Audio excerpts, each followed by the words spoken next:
Coastal Kannada ವೀಕ್ಷಿಸುತ್ತಿರುವ ಎಲ್ಲ ಸ್ನೇಹಿತರಿಗೂ ನಮಸ್ಕಾರ. ಕೋಸ್ಟಲ್ ಕನ್ನಡದ ಮತ್ತೊಂದು ವಿಡಿಯೋಗೆ ಸ್ವಾಗತ. ಇವತ್ತಿನ ವಿಡಿಯೋದಲ್ಲಿ ನಾವು ನಿಮಗೆ ತ್ರಿವೇಣಿ ಚಿತ್ರಮಂದಿರದಲ್ಲಿ ಲ್ಯಾಂಡ್ ಲಾರ್ಡ್ ಸಿನಿಮಾ ಭರ್ಜರಿಯಾಗಿ ಪ್ರದರ್ಶನವನ್ನ ಕಾಣ್ತಾ ಇದೆ.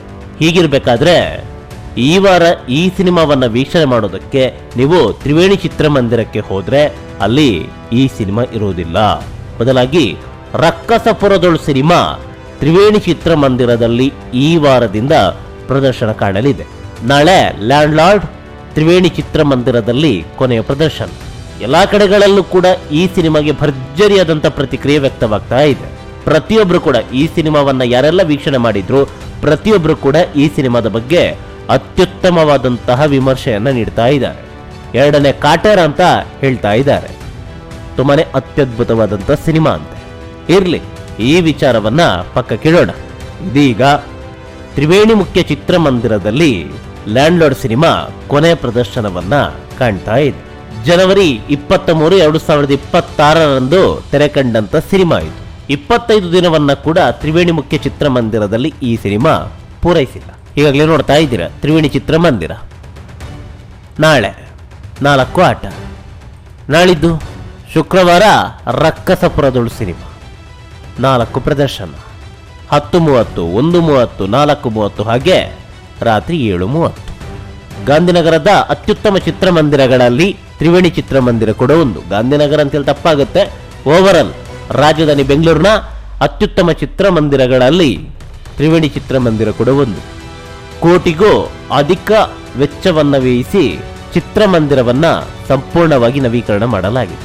ಅದು ಹಳೆಯ ವಿನ್ಯಾಸಕ್ಕೆ ಯಾವುದೇ ರೀತಿಯಾದಂತಹ ಚ್ಯುತಿ ಬರದಂತೆ ಹೊಸದಾದಂತಹ ಚಿತ್ರಮಂದಿರವನ್ನೇ ನಿರ್ಮಿಸಬಹುದಿತ್ತು.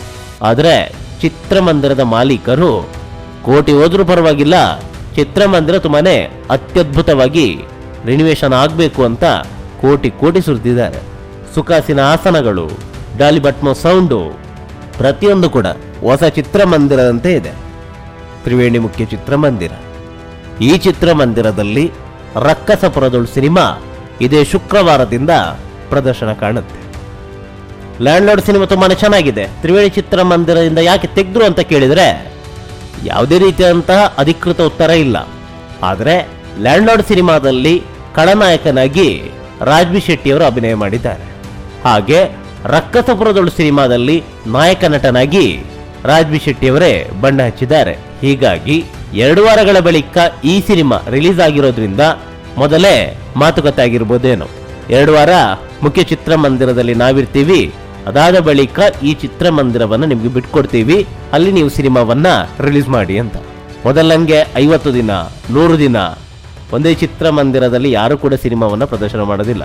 ಕಲೆಕ್ಷನ್ ಸ್ವಲ್ಪ ಡ್ರಾಪ್ ಆಯ್ತು ಅಂತ ಹೇಳಿದ ಕೂಡಲೇ ಆ ಚಿತ್ರಮಂದಿರದಿಂದ ತೆಗಿತಾರೆ.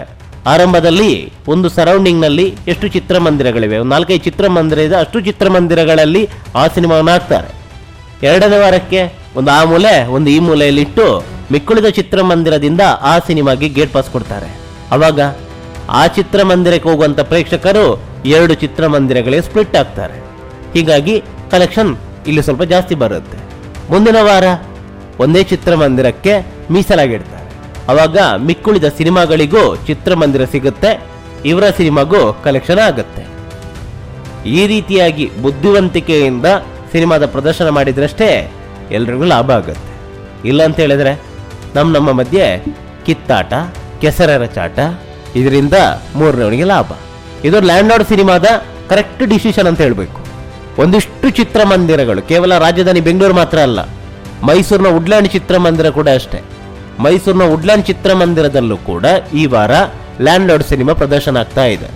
ಶುಕ್ರವಾರದಿಂದ ಈ ಚಿತ್ರಮಂದಿರದಲ್ಲೂ ರಕ್ಕಸಪುರದೊಳು ಸಿನಿಮಾದ ಪ್ರದರ್ಶನ. ಅಂದ್ರೆ ಈ ವಾರ ಯಾವೆಲ್ಲ ಚಿತ್ರಮಂದಿರಗಳಲ್ಲಿ ಲ್ಯಾಂಡ್ ಲಾರ್ಡ್ ಸಿನಿಮಾ ಪ್ರದರ್ಶನ ಆಗುತ್ತೋ ಹೆಚ್ಚುವರಿ ಚಿತ್ರಮಂದಿರಗಳನ್ನೆಲ್ಲ ಇವರು ರಕ್ಕಸಪುರದೊಳು ಸಿನಿಮಾಗೆ ಬಿಟ್ಟು ಕೊಡ್ತಾ ಇದ್ದಾರೆ. ಇದಲ್ವಾ ಗ್ರೇಟ್ನೆಸ್ ಅಂದ್ರೆ? ಅದೇನಿರ್ಲಿ, 2 ಕೂಡ ನಮ್ಮ ಕನ್ನಡ ಸಿನಿಮಾಗಳು ಭರ್ಜರಿಯಾಗಿ ಪ್ರದರ್ಶನವನ್ನ ಕಂಡು ಹೊಸ ಇತಿಹಾಸವನ್ನ ನಿರ್ಮಿಸಲಿ ಅನ್ನೋದೇ ನಮ್ಮ ಆಶಯ. ನಮಸ್ಕಾರ.